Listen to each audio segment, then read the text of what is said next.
আজ খানাকুল পলাশপাই ১ নম্বর অঞ্চল থেকে কার্তিক রাউত এসএফআইয়ের ছাত্র সংগঠনের বড় দায়িত্বে থাকা কার্তিক রাউত আজ এসএফআই থেকে ভারতীয় জনতা পার্টিতে যোগদান করলেন।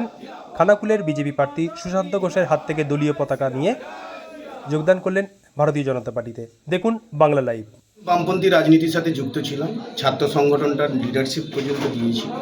সেই জায়গায় বর্তমানে রাজনৈতিক পরিস্থিতির বুকে দাঁড়িয়ে এ রাজ্যের বুক থেকে এই তোলাবাজ, ধাপ্পাবাজ এবং শিক্ষিত সমাজ ব্যবস্থাটাকে ধ্বংস করে দেওয়ার জন্য যে রাজনৈতিক দলটা দায়ী, যার পঞ্চায়েত লেভেল থেকে শুরু করে রাজ্য স্তর পর্যন্ত, সাধারণ কর্মী থেকে নেতা মন্ত্রী পর্যন্ত, যারা চুরি ছাড়া যাদের কোনো কাজ নেই, সেই সরকারটাকে উৎখাত করার জন্য।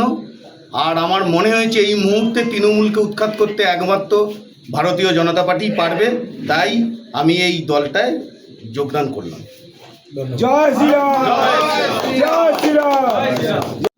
আজ পলাশপাই ১ নম্বর অঞ্চল থেকে কার্তিক রাউত, যিনি এসএফআই অর্থাৎ সিপিএমের ছাত্র সংগঠনের উনি বড় দায়িত্বে ছিলেন, বিভিন্ন সময় জেলায় কাজ করেছেন বা আরও বিভিন্ন স্তরে কাজ করেছেন।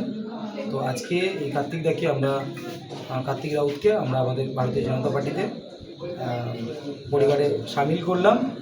তো নিশ্চিতভাবে ভারতীয় জনতা পার্টিতে উনি আমাদের মোদিজির আদর্শে আদর্শিত হয়ে উনি কাজ করবেন। জনগণকে সেবা দেওয়ার জন্য আমরা সকলে মিলে ঐক্যবদ্ধ হয়ে লড়াই করে খানাকুলকে জিতাবো।